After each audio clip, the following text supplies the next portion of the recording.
Bonjour à tous, nous sommes aujourd'hui réunis pour une conférence sur le handicap et la mobilité dans la ville de Lyon.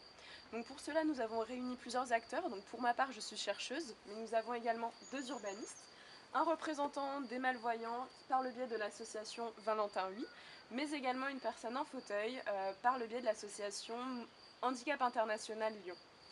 Donc nous avons choisi d'étudier aujourd'hui le thème de handicap et mobilité.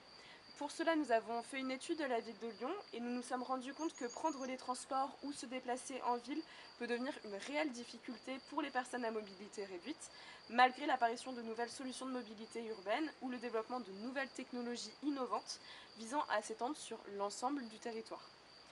Dans un délai d'accessibilité et de droit à la mobilité pour tous, une ordonnance du Sénat repousse le délai de 10 ans fixé par la loi de février 2005 pour rendre les administrations, les commerces, les écoles, les transports et surtout la voirie accessibles à toutes les personnes en situation de handicap.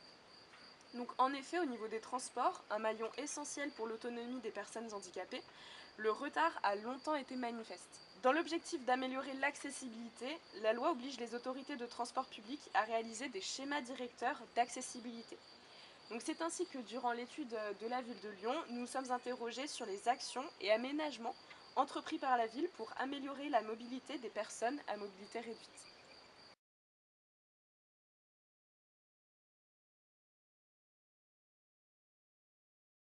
Donc en tant qu'urbaniste, c'est une question qui nous concerne tout le temps et depuis une dizaine d'années maintenant, c'est des aménagements qui sont à prévoir dans tout ce que nous concevons. Et dans le cadre plus particulièrement des nouvelles lois pour l'accessibilité des personnes en situation de handicap, et de plus particulièrement vis-à-vis de la loi du 11 février 2005, comme dit précédemment par Madame Copaz, la loi sur l'adaptation de tous les lieux publics pour les personnes à mobilité réduite.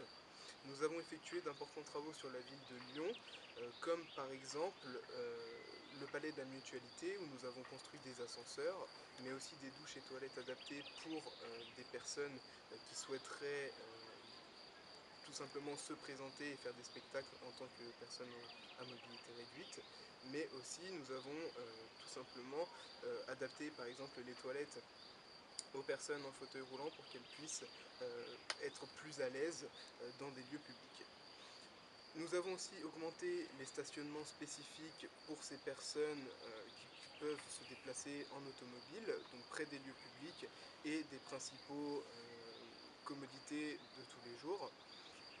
Les abaissements et avancées de trottoirs ont été installés sur de nombreuses parties de la ville, comme l'installation de bandes podotactiles dans les lieux publics les plus exposés, les plus fréquentés.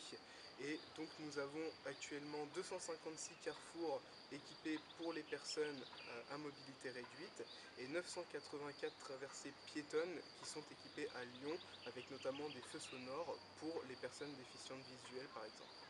Nous avons également de nombreux aménagements de la voirie qui sont mis en place pour favoriser les déplacements des personnes à mobilité réduite.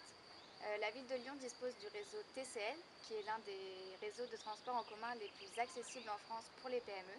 Et pour améliorer le déplacement de ces PME, nous avons le CITRAL, qui est le syndicat mixte des transports pour le Rhône et l'agglomération lyonnaise, qui est l'autorité organisatrice unique des transports en commun du département, qui vote un schéma directeur d'accessibilité et qui propose un plan d'action avec des investissements conséquents pour favoriser les déplacements des personnes handicapées. Nous avons également le service de transport spécifique Optibus, qui est à la disposition des personnes en situation de handicap ne pouvant pas utiliser le réseau de transport régulier. La métropole de Lyon a donc un programme ambitieux visant à renforcer l'accessibilité de ses équipements culturels ainsi que d'adapter l'offre culturelle au public en situation de handicap.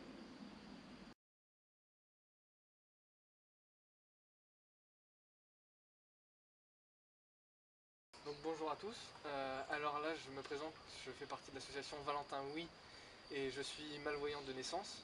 Donc là on va essayer de vous montrer un peu les solutions et les recommandations qu'on pourrait apporter pour améliorer l'accessibilité des personnes à mobilité réduite et des personnes en possession d'un handicap sur l'agglomération et sur la ville de Lyon.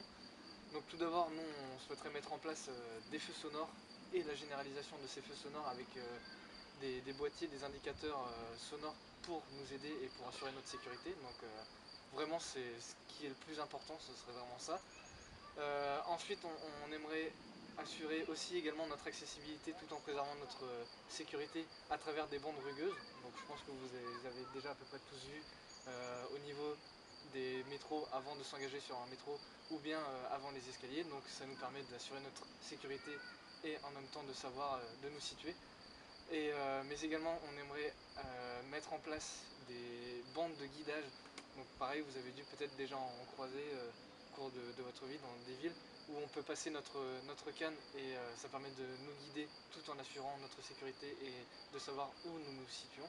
Donc voilà, donc ça constitue vraiment quelque chose de très important. Et puis pour rebondir sur ce que disaient les aménageurs, vous parliez de 900 feux sonores et d'actions mises en place. Nous on aimerait que ça se généralise sur toute la ville pour qu'il y ait vraiment une action et que ça touche tout le monde. En tant que personne à mobilité réduite et dans un fauteuil roulant, je voudrais juste rebondir sur une première chose, c'est les bandes de guidage. Ces bandes sont à double tranchant. Pour vous, malvoyants ou non-voyants, elles sont forcément bénéfiques car elles vous aident à vous déplacer.